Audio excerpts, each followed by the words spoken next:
Tá chegando na área de dados, na área de TI, tá querendo saber mais, conhecer o que é isso, o que é tecnologia da informação, o que é a área de dados. Vem comigo que eu vou te mostrar o que é que tá acontecendo hoje, principalmente na área de dados, que é uma área que eu ainda acho que a galera não tá falando muito, principalmente para esse povo que tá chegando agora. Só se fala muito de back-end, front-end, e hoje a gente veio para causar. A gente vai falar um pouquinho sobre dados hoje. E fica com a gente, é isso aí. Valeu, roda a vinheta!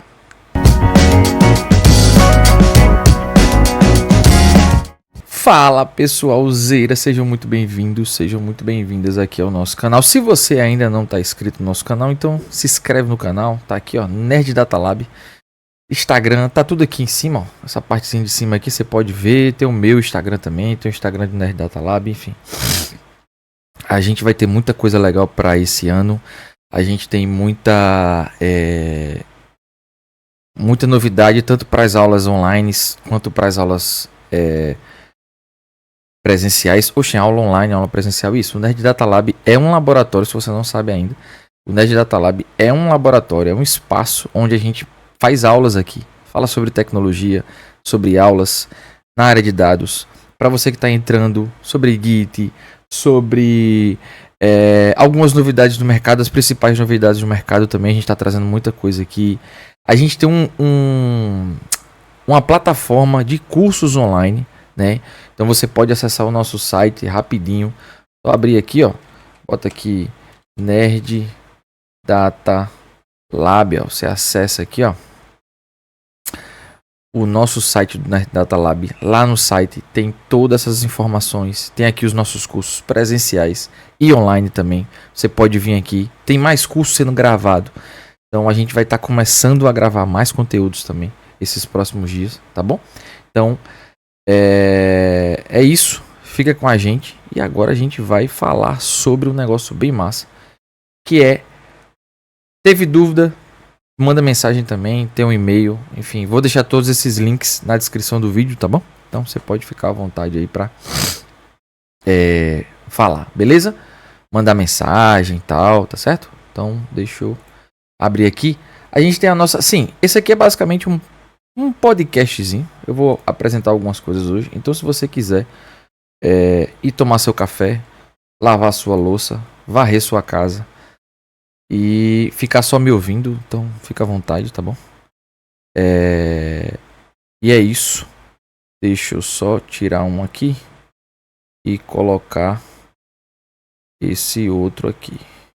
Boa, que aí fica melhor a apresentação para vocês, tá joia? Vou tirar minha telinha também, daqui a pouquinho eu volto, beleza? Valeu! Então vamos lá. A gente vai falar hoje sobre a revolução dos dados, desvendando o futuro. Futuro entre aspas, né, gente? Porque a área de dados hoje ela já está aí há muito tempo. Só que eu ainda acho que a galera fala pouco dessa área, principalmente para as pessoas que estão entrando no mercado, principalmente no mercado de tecnologia, né? Para os estudantes mesmo, para a galera que está saindo ali do ensino médio, fez ali o Enem e tal.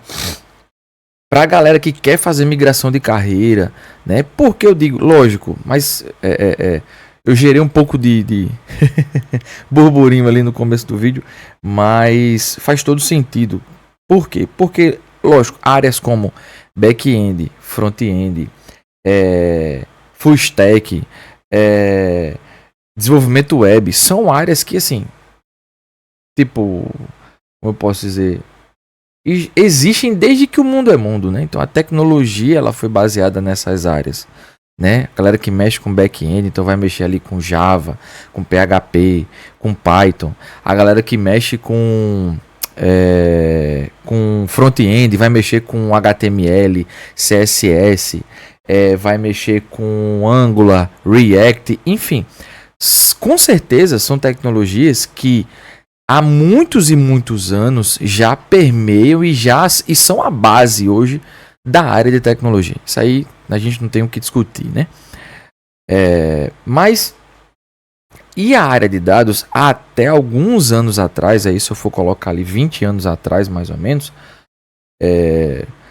era basicamente, ou até um pouco antes, né? Um pouco menos ali, 15 talvez, era bastante permeada ali por uma única estrutura, que era os cursos de administração de banco de dados ou de processamento de dados, né? Era só isso.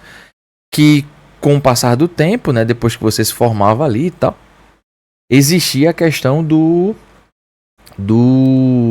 DBA, né, que era o profissional que trabalhava com banco de dados, que trabalhava com processamento de dados, né? E aí tinha, enfim, N situações. Armazenamento, backups, administração de usuários, enfim, tinha várias situações ali, segurança mesmo dos próprios servidores, então também era uma galera que tinha um pé mais voltado para a área de infraestrutura, então pessoal de redes, pessoal de infraestrutura, redes, servidores, né? Então tinha essa galera ali com esse foco maior, que vocês vão ver mais na frente, que a gente vai falar, que tem um viés ainda, né? E até hoje a própria área de tecnologia como um todo, assim, a área de software, vamos dizer assim, programação e tal, tem uma galera fazendo um serviço aqui, não sei se vai dar para vocês ouvirem. Eu espero que não.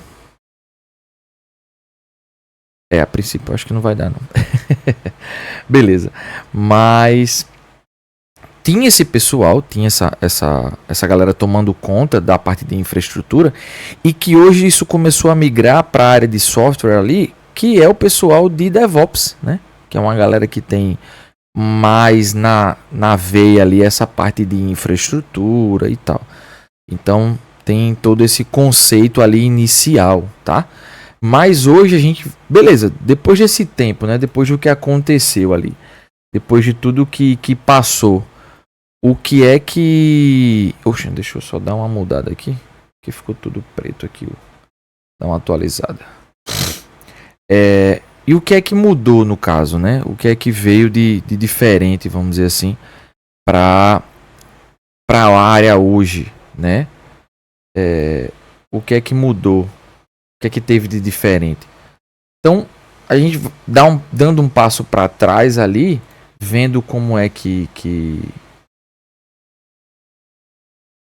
tá essa área, né? A gente vem ali 1940 a 1950, o surgimento dos computadores, processamento de informações. Alan Turing utilizou a estatística para decifrar códigos nazistas ali. Então, é a primeira vez que a gente tem a ideia de capturar informação, capturar o dado, né? Coletar o dado para poder fazer algum processo em cima desse dado. Então ele capturou alguma informação, algum dado ali mais bruto, e utilizou estatística para decifrar os códigos nazistas ali, né? A criptografia e a descriptografia, vamos dizer assim. 1970, 80, o termo Big Data começou a ser usado, mas sem tanta infraestrutura. Então, Big Data, grande quantidade de dados. Isso, lembrando, tá? Isso partiu muito das universidades, né? Tudo basicamente começou ali. E muita tecnologia hoje vem das universidades. Lógico, com o advento da IA generativa, né? Mais ao alcance de nós, assim, meros mortais.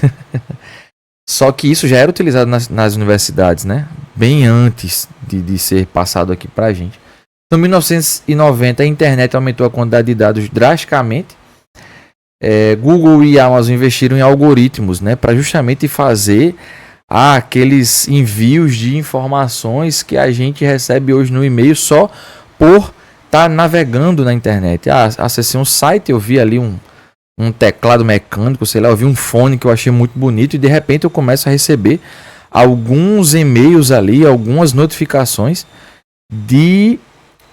como eu posso dizer, de recomendações mesmo. O preço do fone tal, na loja Y, mas eu não entrei em nenhuma dessas outras lojas, né? Mas foi justamente por causa desses algoritmos, né, que a gente chama hoje de algoritmos de indicação mesmo, né? Como, por exemplo, a própria Netflix indica os filmes que você, geralmente na mesma linha ali de filmes que você e séries que você assiste. O Instagram, por exemplo, né, ele fica passando ali quando você está na sua área ociosa, que você fica só rolando a telinha para cima. E aí, de repente, acontece de ter vídeos daquilo que você gosta, vídeos engraçados, vídeos de qualquer outra, de assuntos que você está acostumado no seu dia a dia, que você consome, né? Isso tudo é algoritmo que já entende a sua forma de consumo. E aí tem até algumas métricas que dizem que, assim, em alguns minutos, poucos minutos, assim, o algoritmo ele já consegue entender o que é que você gosta e o que é que você não gosta, né? Em alguns minutos de uso da ferramenta, né? Então, já fica a dica aí. E aí, a partir dos anos 2000, teve essa explosão de dados, né? Impulsionou novas tecnologias, surgiram ali a ciência de dados e a engenharia de dados, né? E, consequentemente, o que a gente está vendo hoje, as IAs generativas da vida, né? Que tem, enfim, uma penca de informações e de gente desenvolvendo ali a guerra das desenvolvedoras de IA, né? Então, a gente vai estar vendo agora, tipo assim, continuando essa breve história, como é que foi essa maturidade, né? Então a gente tinha primeiros dados brutos ali, o início dos bancos de dados e tal, dados limpos, relatórios padrões e relatórios ad hoc, que eram geralmente gerados pelos próprios sistemas, né? Os próprios softwares, eles geravam essa parte, né? Então essa primeira partezinha aqui, né? Você contratava um software, então dentro do software já vinha toda essa parte de relatórios, ad hoc, OLAP e por aí vai, relatórios padrões e tal.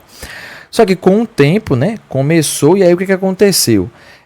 Precisou, por que aconteceu essa segunda partezinha aqui, essa parte do meio, vamos dizer assim? O BI automático, essa visualização ágil, né? Por quê? Porque as empresas começaram a precisar, no caso, né, a tomar decisões mais rápidas, né, através do BI, através de relatórios e tal. Isso a gente falando ali depois dos anos 2000, tá, pessoal? Então, só para vocês entenderem ali. Pós anos 2000, se você não estiver vendo, não tem problema. Mas pós anos 2000, né, que foi o desenvolvimento dos grandes softwares ERPs que a gente tem hoje, que gerenciam ali suas áreas, suas empresas e tal, que já vinham com esses relatórios internos dentro do próprio sistema, precisou-se ter esse consumo também por fora, criar novos relatórios, desenvolver novas análises e tal, análises voltadas para o negócio, né? Então é o BI automático ali, então de forma mais ágil. E aí eu precisei, por exemplo, as empresas elas começaram a precisar de pessoas que na sua maioria entendiam basicamente de banco de dados, porque eram onde estava tudo armazenado, né? Então ela precisava coletar essas informações de uma forma rápida, montava ali alguma consulta, alguma coisa diretamente tirando essas informações do banco, sem passar de fato pelo software ali, e já plotava ali desde uma planilha de Excel, por exemplo, assim, uma coisa mais básica, até documentações, relatórios documentais e tal, e visualizações, gráficos e por aí vai. Só que com o passar do tempo houve-se um abismo, né? Então se a gente for pegar ali há 10 anos atrás, basicamente, né? 10, 15 anos atrás, teve muito essa questão do BI para as empresas e tal. E aí teve esse abismo, né? Teve essa lacuna ali, esse ato. E entrou-se foi ótimo. Nossa, que palavra horrível. Entrou ali a parte de, mas o que é que eu preciso fazer? Ou melhor, como é que o mercado vai se comportar daqui nos próximos anos, né? Como é que eu posso melhorar isso? No próximo ano, nos próximos meses e tal, como é que eu posso me preparar para, por exemplo, uma possível pandemia de novo, né? E aí entrou o quê? As análises preditivas, o aprendizado de máquina, que é o machine learning, né?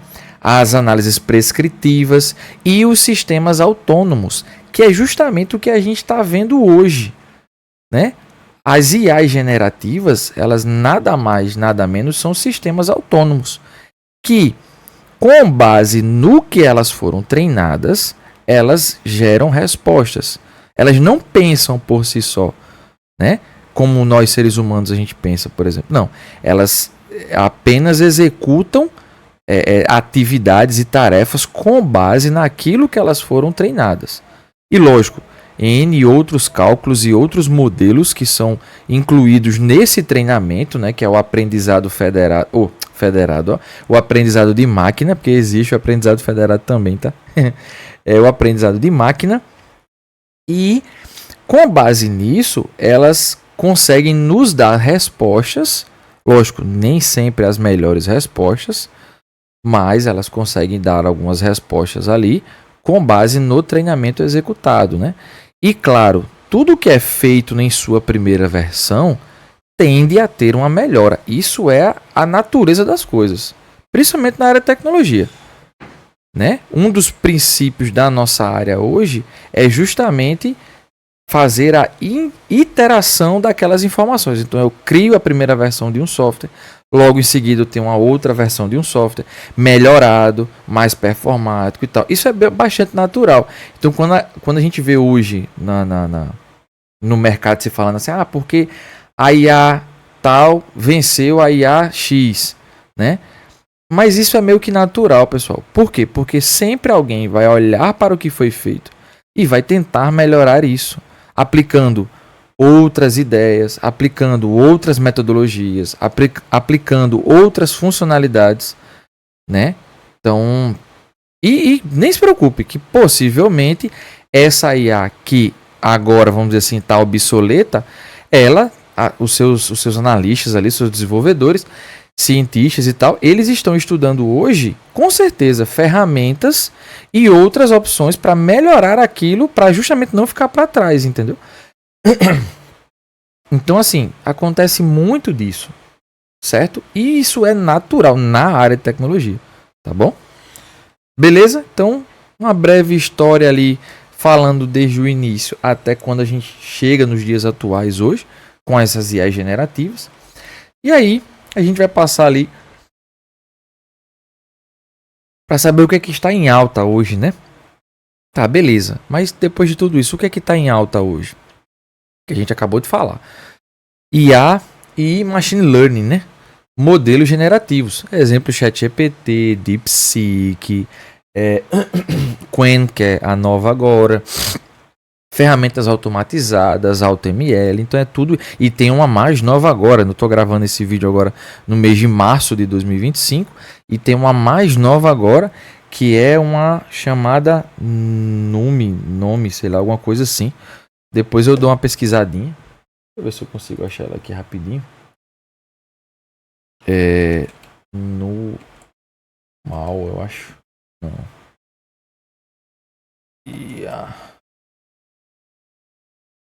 Nova IA generativa.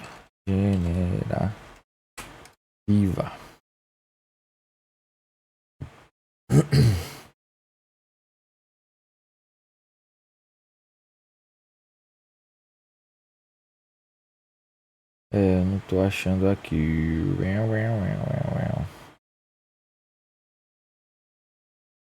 Deixa eu ver. Nova IA generativa China. Não, só tá falando do DeepSeek aqui. Mas tem uma nova já. E não é a DeepSeek, não. É a alguma coisa. Eu vi esses dias algumas informações sobre ela, mas agora eu não tô conseguindo achar. Tá. Mas quem sabe daqui pro final do vídeo eu não acho, né? Certo? Beleza? Mas ela é tipo assim, tudo tem, ela é uma junção de várias IAs. É basicamente isso. Edge Computing, né? Ou computação na borda, né? Na borda ali da nuvem, vamos dizer assim. Processamento de dados em tempo real. Por que borda? Porque fica mais perto dos dispositivos móveis e, consequentemente, mais perto do usuário, né? Então, a gente pode colocar ali também, por exemplo, um pouco de aprendizado federado, que tem um pouco disso, né? IoT e por aí vai, tá certo? Governança de dados, LGPD, privacidade e segurança. Se eu tenho uma quantidade excessiva de dados sendo distribuídos e utilizados a todo momento, a todo instante, então, consequentemente, eu precisaria ter uma gama de segurança maior, concorda? Então, governança de dados, privacidade e segurança são os pontos ali. No nosso caso, no Brasil, é LGPD, né? Porque a gente tem que estar se padronizando, tá certo? Demandas por profissionais. Ó. Então, ó, segundo uma pesquisa que saiu no LinkedIn em 2023, teve um aumento de 40% das vagas só para engenheiro de dados, que é uma das áreas dessa nova área de dados que a gente está falando aqui. Então, cientistas e analistas com domínio de ferramentas visuais, Power BI e Tableau, né? Por quê? Porque são as ferramentas que mais permeiam, as queridinhas do mercado hoje. Né? Então, a galera que tem que ter esse domínio dessas ferramentas, porque é o que é utilizado no mercado de trabalho. Né? É o que o pessoal está utilizando nas empresas hoje. Tá? Então, só em 2023, como eu falei, eu estou gravando esse vídeo em 2025, e em 2023 teve um aumento de mais de 40% só em vagas de engenharia de dados. Né? Então, tem um aumento sim considerável, precisa-se de mão de obra para fazer isso. Né? E é aquilo que eu falei no início, eu acho que a galera talvez não esteja olhando muito para essa área e fiquem ainda olhando ali para a área de back-end, front-end e tal, nada contra essas áreas, mas eu acho que precisa ter esse olhar mais carinhoso, né? E aí a gente tem as grandes áreas e as sub-áreas em dados, né? Quais são as grandes áreas? As grandes áreas, essas que estão marcadas aí em vermelho, então, por exemplo, ciência de dados, análise de dados e engenharia de dados. Né? São essas três principais grandes áreas. A nova área de dados, vamos dizer assim, ela começou com essas três grandes áreas, né? E aí depois houve o aumento, né? O engenheiro de IA, né? O engenheiro de Machine Learning, que são duas coisas diferentes, né? Que seriam as sub-áreas ali. O arquiteto de dados, né? A parte de arquitetura de dados é a pessoa que monta quais são as melhores ferramentas para se utilizar em determinado projeto e assim sucessivamente. Engenheiro analítico, né, ou Analytics Engineer, também é uma área nova que permeia ali entre a área de engenharia de dados e a área de análise de dados. Então ele fica ali meio que no meio dessas duas áreas, né, a área de ciência também e a área de engenharia, tá certo? Ó, inteligência de negócios e business intelligence também é uma outra sub-área, né? Então, a gente tem essa outra voltada ali para a área analítica da coisa, só que com um contexto mais de negócio. Né? Uma outra área também, a mais nova, a área de governança de dados. Né? Então, como é que a gente pode padronizar isso tudo? Como é que a gente pode gerenciar de uma melhor forma? Como é que a gente pode distribuir os dados de uma melhor forma? Entendeu? Então, são esses... Olha a quantidade de áreas e novas áreas que está se desenvolvendo, que está surgindo ali a cada dia, né? Lógico, se você é um analista, se você é um cientista hoje, ou se você é engenheira de dados hoje, você pode permear por essas áreas. Lógico, você vai ter que aprender novas tecnologias, novas ferramentas, novos conceitos, né, para se aplicar, porque cada área dessa tem o seu respectivo conceito a ser aplicado, tá certo? Então, tem toda uma gama de informações aí que a gente pode estar utilizando. Mas falando um pouquinho das grandes áreas agora, que é o que a gente vai passar. Então, para a área de engenharia de dados, né, o que faz o engenheiro de dados, a engenheira de dados hoje? Constrói pipelines de dados e infraestrutura. Né? Aí a gente citou ali algumas nuvens, né? A Cloud AWS ou Azure. Skills necessárias, né? Qual a parte mais técnica, a parte de hard skills ali. Spark, que é um framework, que é uma linguagem de programação voltada para grandes processamentos de dados, né? Hadoop, que é o antecessor do Spark ali. ETL, Cloud, como a gente já tinha falado, e Docker, né? Então são alguns pontos que a gente pode colocar ali como necessidade básica, né? Acho que faltou aqui o SQL. Também entender de banco de dados ali é um ponto bastante importante. Se eu não sei Spark, mas eu consigo começar por uma outra linguagem, sim, o próprio Python, né? Você consegue ali começar por essa linguagem Python, por exemplo. Por onde eu devo começar? Né? Então, aprender por o Python que eu acabei de falar, SQL, né? Do básico ali até o intermediário, avançado, e alguma certificação em cloud. Então, se você quer permear ali eu não falo nem certificação em si, mas eu acho que seria Python, SQL e Cloud, né? Você entender ali desses 3 conceitos ali, dessas 3 áreas ali, seria bem interessante para dar o seu pontapé inicial, entendeu? E qual seria o diferencial? Entender de arquitetura de dados escaláveis. Ó. Isso é só um diferencial, mas veja só, entender de arquiteturas de dados. Arquitetura remete a quê? A infraestrutura, que a gente falou agora há pouco, né? Então lembra que é uma coisa que não foge muito do contexto que a gente já vem falando e daquilo que já vem sendo permeado desde o início da área de tecnologia, tá certo? Então, projetos, dando um exemplo, né? Projetos com Apache Airflow ou Kafka, entender de arquitetura de dados escaláveis, são algumas dicas que a gente pode estar dando aí, caso você queira já entrar na área de dados. Então, beleza. Cheguei, gostei da área de dados, é uma área massa, então eu já entendi ali que é uma área que toma conta muito da parte de pipelines de dados, pensa também um pouco na infraestrutura do negócio ali, de onde vai ser processado aquelas informações, onde vai ser desenvolvido ali o machine learning, as análises e tal. Maravilha. Então, por onde eu devo começar? Eu devo começar, por exemplo, eu vou aprender uma linguagem de programação. Nesse caso aqui, eu estou falando de Python. Eu vou aprender sobre banco de dados. Nesse caso aqui, eu estou falando de SQL. E eu vou aprender sobre Cloud Computer, AWS, Google. Todas essas nuvens, elas têm toda a área de aprendizado, né? Que é a parte acadêmica delas. E que é de graça, olha que massa, isso é tudo de graça. Você pode criar sua conta na Amazon, você pode criar sua conta na Google, na GCP e na Azure também. Você pode criar sua conta lá e aprender com base nas trilhas que eles vão passando para vocês, entendeu?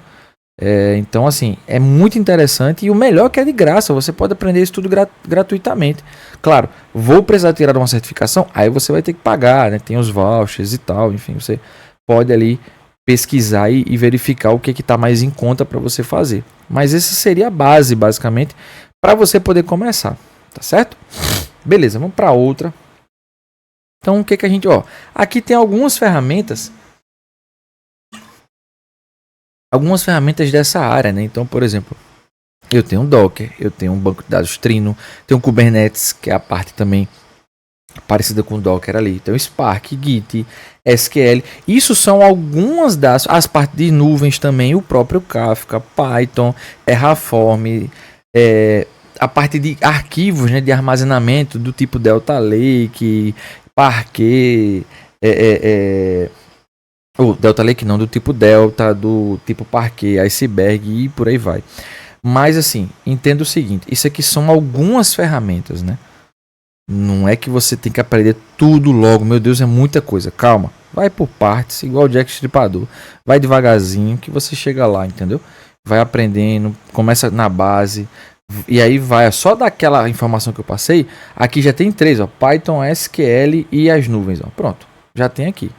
Aí depois você vai para as outras, entendeu? Tá certo?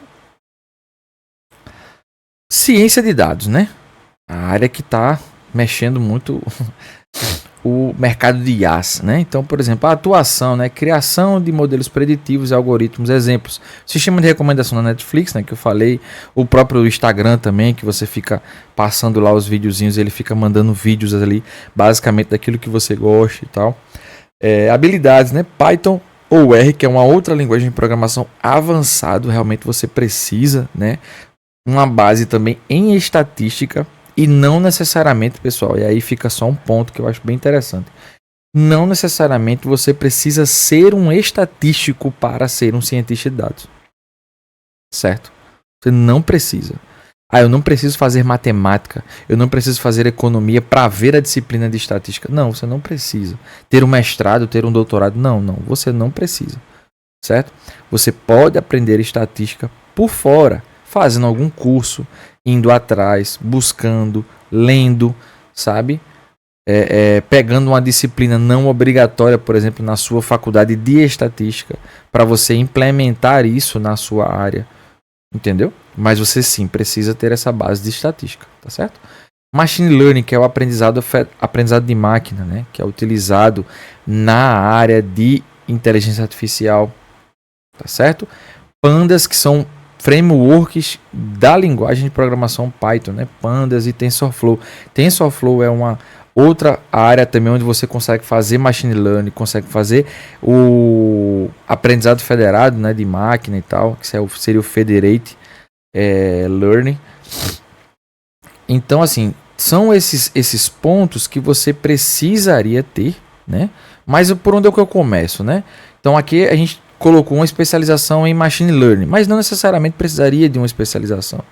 Mas você pode começar, sei lá, com um MBA na área de ciência de dados, uma graduação como cientista de dados, que já tem no mercado hoje, entendeu? Alguns cursos que permeiam essa área, por exemplo, aqui, ó, fazer uma trilha, começar com a linguagem de programação, estatística, machine learning e passar para essa última parte aqui dos frameworks. E por fim ali um visualizador de dados, por exemplo. Entendeu? Então, competições no Kaggle. Kaggle é uma plataforma que disponibiliza várias e várias bases de dados. Tem muita competição lá, que é bem legal. Depois você pode dar uma olhada, só pesquisar por esse nomezinho aqui no Google, tá bom? Storytelling com dados, saber falar o que os dados estão querendo transmitir, né? Porque às vezes um dado muito estranho, vamos dizer assim, para alguns, ele pode ser passado de uma forma mais simples, de uma forma mais tranquila para aquelas pessoas que vão utilizar, né? Conselho para vocês: resolva problemas reais, pegue ali caso um exemplo, né? Evitar a perda de clientes. Você pode resolver esses problemas ali de forma mais real, tá certo? Aqui tá algumas ferramentas, né, como na área de ciência de dados que você vai poder utilizar, tá bom? Você pode ficar à vontade ali, começar a pesquisar. Tem o R, que é a linguagem de programação, Python, como eu já falei, TensorFlow, que eu já falei ali um pouquinho sobre ele, tá certo? E a gente vai entrar agora na parte de análise de dados, mas vamos dar uma pausa aqui, que eu vou dividir esse vídeo, porque como a gente sempre fala, eu não gosto de vídeos muito grandes assim aqui no canal. Então não esquece de deixar seu like, deixa o joinha, se inscreve no canal, se inscreve nas nossas outras redes sociais também, tá bom? Se inscreve por lá. E é isso. Aí a gente vai falar agora sobre a análise de dados. A gente falou sobre engenharia, sobre ciência, agora a gente vai falar sobre a análise de dados, tá bom? Fica aí que vai ter a parte 2 desse vídeo e já já a gente volta. Eu já vou subir os dois vídeos juntos, que aí fica melhor para você poder assistir parte 1 e parte 2, tá bom? Valeu!